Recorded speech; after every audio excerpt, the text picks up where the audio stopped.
But I must tell you, I am very dispirited by what's going on in Washington, D.C. I fully expect the Democrat Party to support despotism. The Democrat Party has lost its way. There was a time when at least one or two or three Democrats would stand up to a president like this, or to Senate or House leadership of the sort we have today, and reject their attack on our constitutional system. FDR's own vice president, a former Speaker of the House, a Democrat, could not tolerate his effort to pack the courts.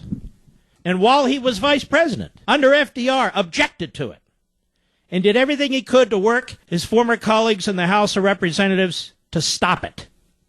Then they succeeded. They stopped it. He went too far, trying to pack the courts. Kind of quaint today, isn't it? Obama's already packed the courts. Harry Reid already destroyed the rules of the Senate. They've already packed the courts. The only court left standing, to the extent it's standing, is the Supreme Court. Nobody says a word. Nothing. I want to take this one step further with you folks so you understand how treacherous this is.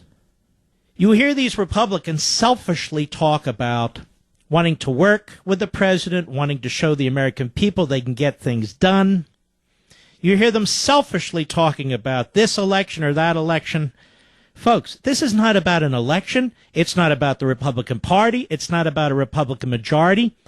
Majorities come and go. Republicans come and go. Politicians come and go. Election cycles come and go.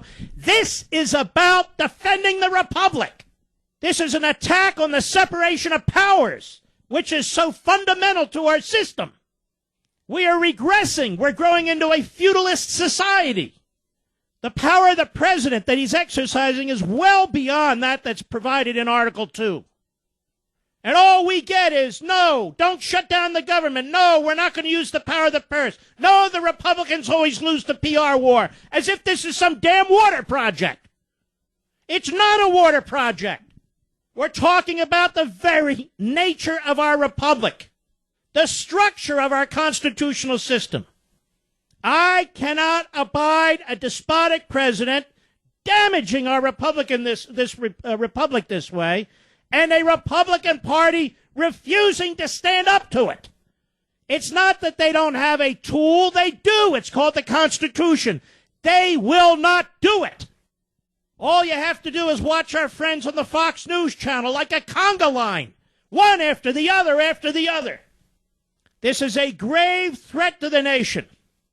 The act of an imperial president on his own, changing our immigration laws, not, by the way, at a time of war, not, by the way, at a time of economic disaster, to give millions of people who are here illegally from foreign countries legal status.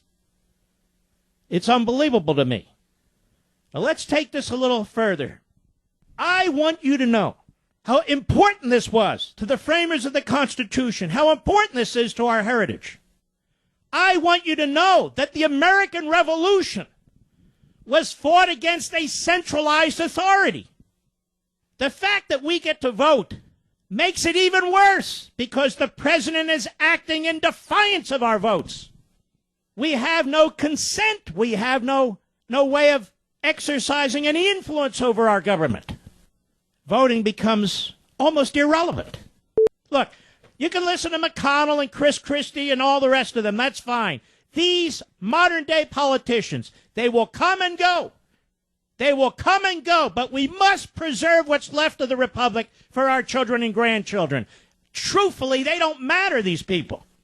These politicians won't even be a footnote in a footnote of history. Who was the Senate Majority Leader 80 years ago, 90 years ago, 100 years ago? Of course you don't know. Who was the governor of New Jersey 112 years ago? Who cares? But we care about the republic.